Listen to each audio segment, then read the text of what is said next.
देखिए जुडिशरी, भैया जुडिशरी देखिए हिंदी में न्यायपालिका कहते हैं। भारत का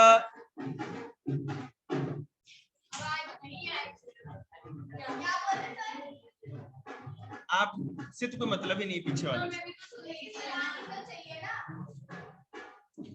देखिए जुडिशरी की बात हो रही है, आर्टिकल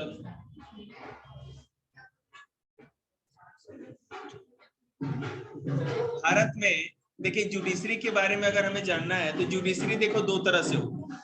एक तो सेंट्रल जुडिशरी है, जुडिशरी के 3 लेवल होते हैं। एक सेंट्रल में, जैसे कि पूरी राजधानी में केंद्र सरकार के लेवल पे, हाई कमांड पे, तो वहां तो होगा सुप्रीम कोर्ट। आपको सुनाई पड़ रहा है?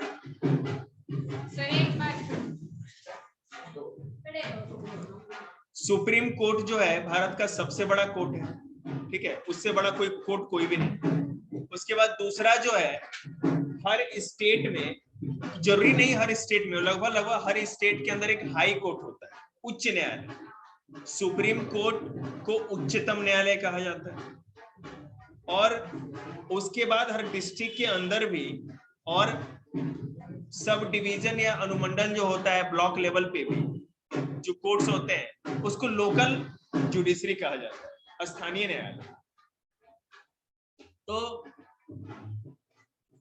हर डिस्ट्रिक्ट में एक तो कोर्ट होता ही है, आपको पता है, जहां डिस्ट्रिक्ट जज उसका हेड होता है।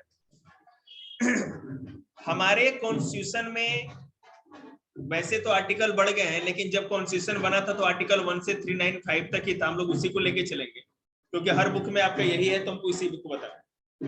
आर्टिकल 151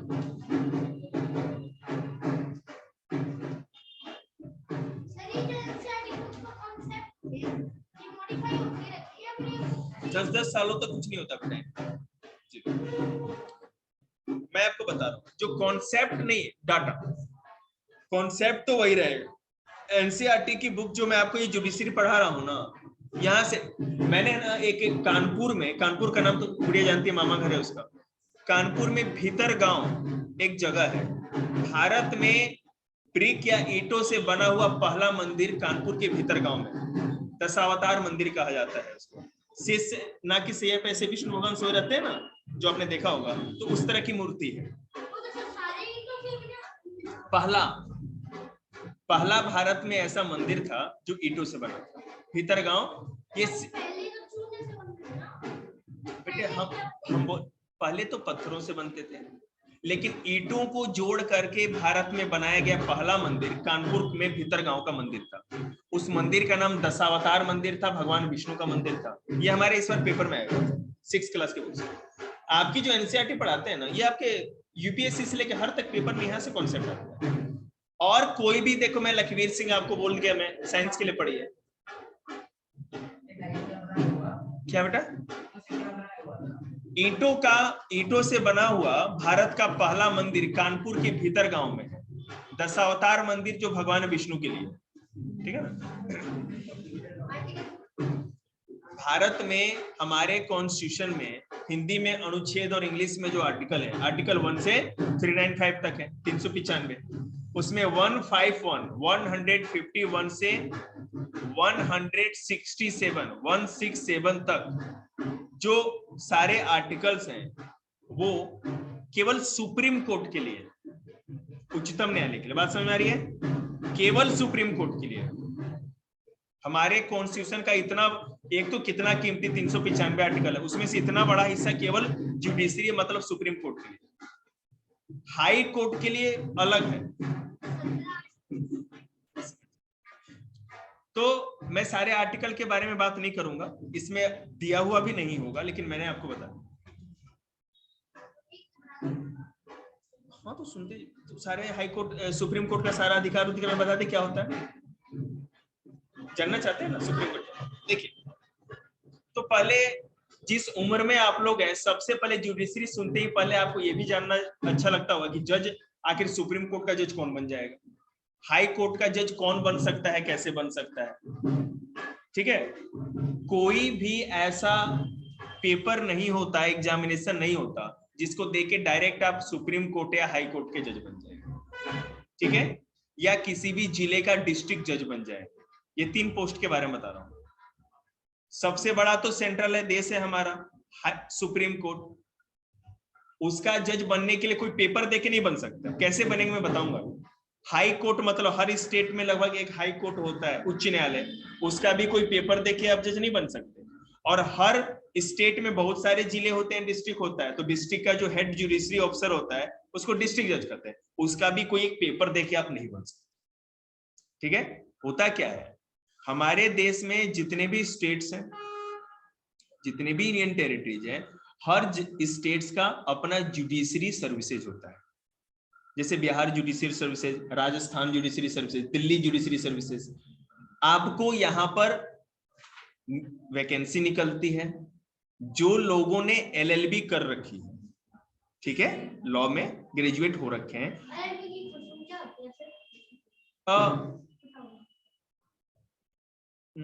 एलएलबी की फुल फॉर्म याद नहीं आ रही मुझे। बैचलर ऑफ लॉ करके होता है इसका, ठीक है ना।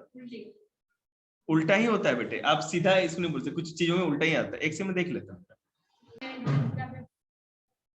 सब बता रहे हैं बेटा, आप चिंता नहीं। देखिए पहले क्या नियम था, आप किसी भी एज के रहे, ठीक है ना, आप एलएलबी का एंट्रेंस पेपर दो, एक एग्जाम होता था, उसमें आपको कॉलेज में एडमिशन हो जाएगा। आप 40 के हो, 42 के हो, 45 के हो, कोई टेंशन नहीं। हाँ बिल्कुल, चाहे 50 की भी हो, ये केस है, बिल्कुल कोई एज लिमिट नहीं थी, आप कभी भी एलएलबी कर सकते थे। लेकिन दिक्कत एक बात की है ना दीदी, अगर आप 65 में एलएलबी करेंगे तो एज जो लिमिट है जुडिशरी के लिए वो तो केवल 35 तक ही है। 35 साल की उम्र तक ही आप जुडिशरी का पेपर भर सकते हो। कुछ हाँ मैं बताऊंगा। एलएलबी जो होता है, इंडियन कॉन्स्टिट्यूशन का लॉ हम लोग पढ़ाई करते हैं।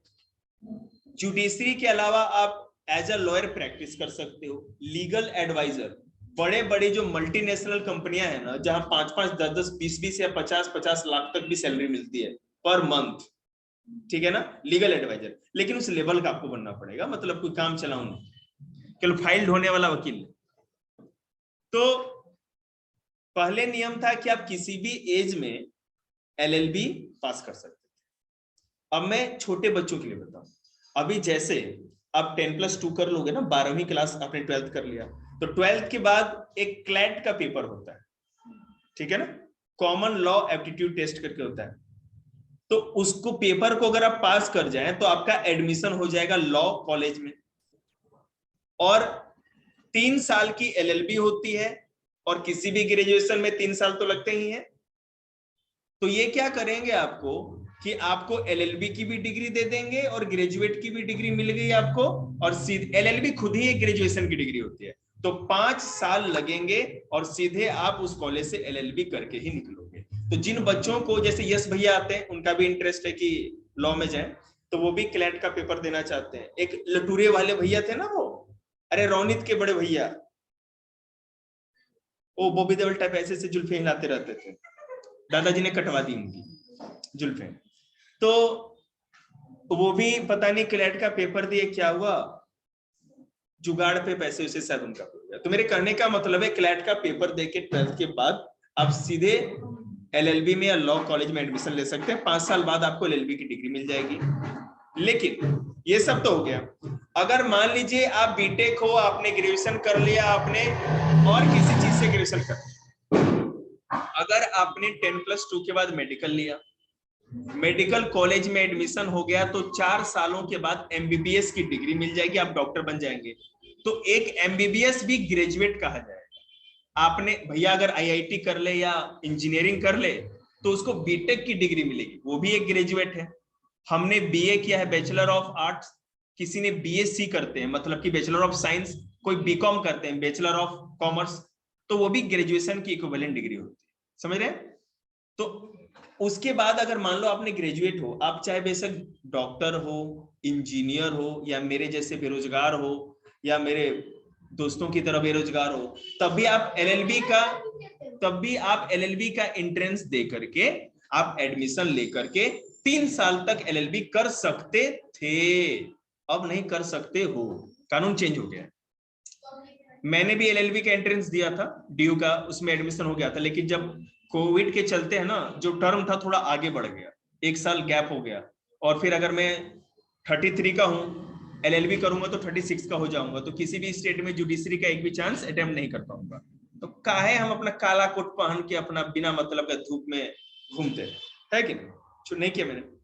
अब नया नियम ये है, पहले ये नियम था कि आप कभी भी किसी भी एज में एलएलबी कर सकते हो, लेकिन मद्रास हाई कोर्ट, मतलब बेटा जो चेन्नई है ना, उसका अभी भी मद्रास हाई कोर्ट ही कहा जाता है, पूरे तमिलनाडु के लिए होता है। तो वहां पे किसी ने पीआईएल लगाई, पब्लिक इंटरेस्ट लिटिगेशन, जनहित याचिका कहते हैं उसको, और उसमें कहा गया कि ये जो कानून है खराब है, ये कानून नहीं रहना चाहिए।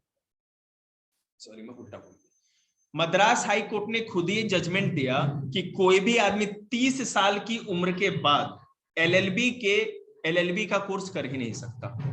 तो जितने लोग थे हिंदुस्तान में जिनके टकले चिकने हो चुके थे, बाल उड़ गए पढ़ते पढ़ते, तो भैया हम एलएलबी कैसे करें? तो सुप्रीम कोर्ट में उन्होंने पीआईएल लगाई, सुप्रीम कोर्ट ने भी कहा कि ये कानून सही है, 30 साल के बाद कोई एलएलबी नहीं कर सकता। तो अगर जज बनना है तो 30 साल से पहले एलएलबी कर लीजिएगा, बाद में एडमिशन ना होएगा। तो बेटा जब एडमिशन नहीं होगा तो एलएलबी करेंगे नहीं, और एलएलबी करेंगे नहीं, आप बिना एलएलबी के कुछ भी जुडिशरी में जा नहीं सकते, कोई रास्ता नहीं। या ऐसे जुडिशरी की नहीं, इसके एलएलबी करनी है, एलएलबी के लिए और भी एग्जाम होते हैं। एलएलबी के लिए, एलएलबी करने के लिए एलएलबी का ही एग्जाम होता है और कोई नहीं होता। लाडो जो तुम बोल रही हो मैं क्वेश्चन समझ गया, तो मेरी बात समझो। अगर आपको लॉ में ग्रेजुएट होना है तो 30 साल के पहले ही आपको एडमिशन लेना होगा, बाद में आप नहीं ले सकते, क्योंकि बहुत लोग सारी पढ़ाई करने के बाद है ना,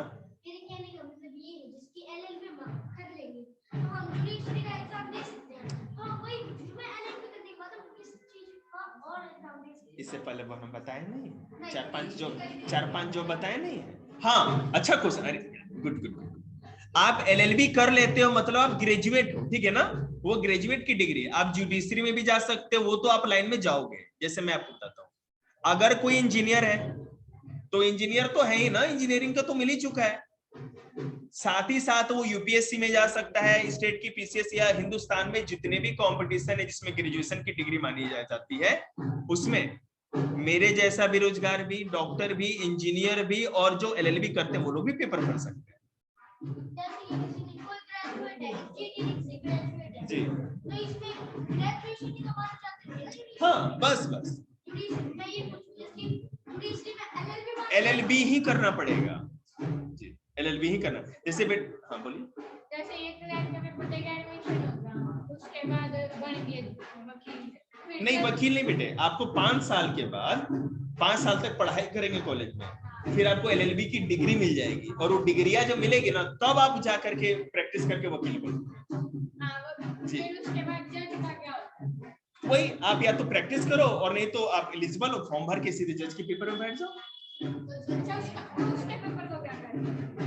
जुडिशरी का ही पेपर होता है, एलएलबी का डिग्री लेने के बाद ही आप जज का फॉर्म भर के उसमें पेपर में बैठ सकते। हाँ यही तो मेन झंझट है ना तो हम नहीं अपना अभी कुछ